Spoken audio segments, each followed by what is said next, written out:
সবার ভিডিও মানেই হতাশ আর হতাশ। জাপানে টাকা নাই, এটা নাই, সেটা নাই, জাপানে সুখ নাই, শান্তি নাই, এই হলো অবস্থা। আসলে জাপানে কি আছে সেটা আজকে আমি একটু বলি। তো আমি জাস্ট একদিনেই ইনকাম করছি 15,000 টাকা, যেটা সবার দ্বারাই সম্ভব। তো কিভাবে ইনকাম করলাম সেটা আপনাদের জানাই।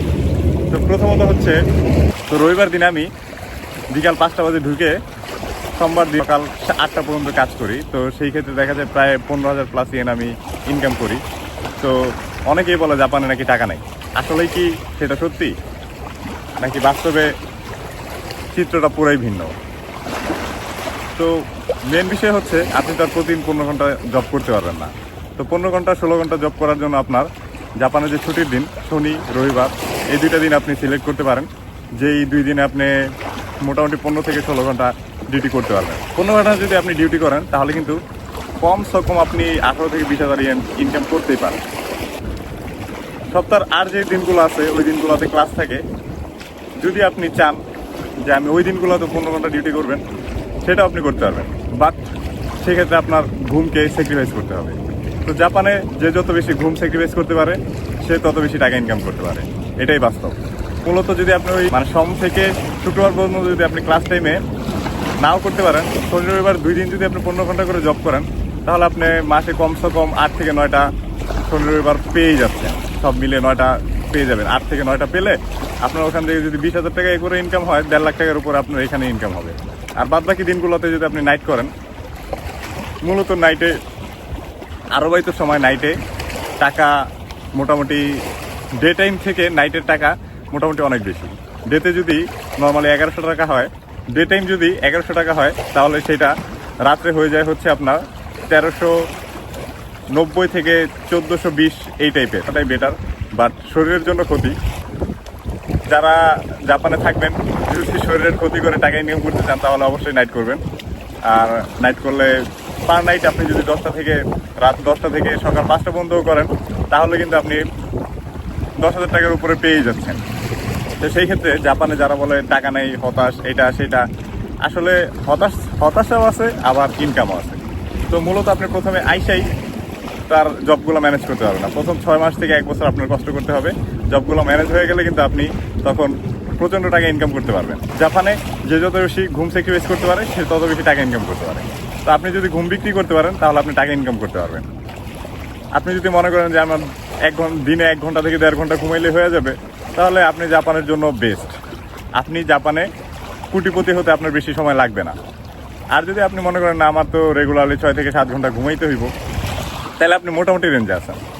আর যদি আপনি মনে করেন যে না, জাপানে আপনি রাত্রে ঘুমাবেন, তাহলে আপনার জন্য জাপান না। কারণ রাত্রে ঘুমায় দিনে কাজ করে আপনি জাপানে চলতে পারবেন, বাট কোনো টাকা সেভ করতে পারবেন না। তাদের জন্য কিন্তু হতাশই।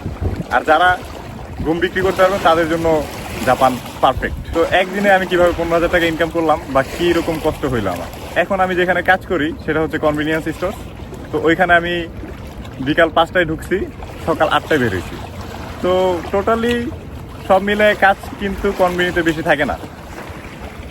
কনভিনি হচ্ছে গিয়ে কনভিনিয়েন্স স্টোর, সেখানে হচ্ছে কাস্টমার আসে, বাংলাদেশের মুদি দোকান টাইপের। কাস্টমার আসবে, সেল করবেন, আর প্রোডাক্ট আসবে, সেগুলো দোকানে রাখবেন, সাজিয়ে রাখবেন, এটাই কাজ। তো এটা আমার তেমন একটা কষ্ট হয়নি। শুধু একটাই কষ্ট, সেটা হচ্ছে 15 ঘন্টা একটানা আমার ডিউটি করা লাগছে। নেক্সট ডে মানে সোমবার যেদিন ছিল, ওই দিন আমার ক্লাস ছিল। তো প্রায় টানা 25 থেকে 26 ঘন্টা আমার টানা মানে না ঘুমায় থাকতে হয়েছে। এটাই হচ্ছে কষ্ট। তো এই কষ্টটা যারা সহ্য করতে পারবেন, তারা অবশ্যই জাপান আসেন, নো প্রবলেম।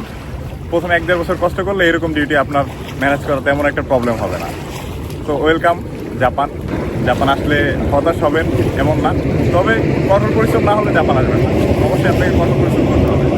কঠোর পরিশ্রম আর ঘুমকে ত্যাগ করতে পারলে জাপান আপনার জন্য পারবে। আপনি যদি মাসে 30 নাইট করতে পারেন, মানে 30 দিনই রাত্রের কাজ করতে পারেন, তাহলে কিন্তু আপনার, যদি শুধু নাইটই করেন, যদি আপনি ওই 2 দিন 5টা থেকে নাও ঢুকেন, তাও কিন্তু আপনি প্রতিদিন যদি 10,000 টাকা করে ইনকাম করেন, 3 লাখ টাকা আপনি জাপানে বসে ইনকাম করতে পারবেন। তো সেই 3 লাখ থেকে আপনি যদি 2 লাখ টাকাও খরচ করেন, বাংলাদেশি টাকা কিন্তু 80,000 টাকা বাংলাদেশে পাঠাতে পারবেন। বাট এটাই চ্যালেঞ্জ যে আপনি কি 30 দিনই নাইট করতে পারবেন কিনা, বা 30 দিনই কাজ করতে পারবেন কিনা, সেটাই হচ্ছে আপনার জন্য চ্যালেঞ্জ। তো এই চ্যালেঞ্জ যদি মনে করেন আপনি গ্রহণ করতে পারবেন, তাহলে আপনার জন্য জাপান ঠিক আছে, আপনি জাপান চলে আসেন। বাট আপনি মনে করবেন যে আমি লাখ লাখ টাকা ইনকাম করবো বাট পরিশ্রম করবো না, সেই ক্ষেত্রে কিন্তু আপনি ফেল করবেন। সেই ক্ষেত্রে কিন্তু দেখা যাবে আপনি জাপান এসে হতাশ হবেন। তো এই জিনিসটা আপনি অবশ্যই মাথায় রাখবেন যে প্রচণ্ড পরিমাণ পরিশ্রম করতে হবে এক, আর 2 নাম্বার হচ্ছে অবশ্যই আপনাকে রাত্রে ঘুমানো কনসিডার করতে হবে। আর আপনি যদি রাত্রে ঘুমানো কনসিডার করতে পারেন তাহলেই কিন্তু আপনি 30 মান অর্থাৎ জাপানি টাকায় 3 লাখ টাকা ইনকাম করতে পারবেন, যেটা বাংলাদেশি টাকায় মোটামুটি 2,40,000 টাকার মতো হয়। তো এটা ইনকাম করতে পারবেন, বাট অবশ্যই সেটার জন্য আপনাকে রাত্রে ঘুমানো কনসিডার করতে হবে। আর যদি রাত্রে ঘুমানো কনসিডার করতে পারেন তাহলে আপনি ইনকামটা করতে পারবেন।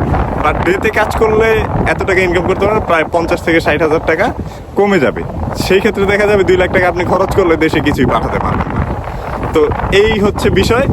আর এই বিষয়গুলো আপনারা তো বাংলাদেশে বসে সম্পূর্ণভাবে জানতে পারেন না, সেই ক্ষেত্রেই আমার এই ভিডিওটা করা। তো আর বাদ বাকি যদি আরও অনেক কিছু জানার থাকে অবশ্যই আপনি বা আপনারা আমাকে কোশ্চেন করতে পারেন। আমি যেহেতু জাপানে 3 বছর প্লাস থাকতেছি, আপনাদের যে কোনো প্রশ্নের অ্যান্সার আমি খুব ইজিলি দিতে পারবো আশা করি। আসসালামু আলাইকুম, আল্লাহ হাফেজ।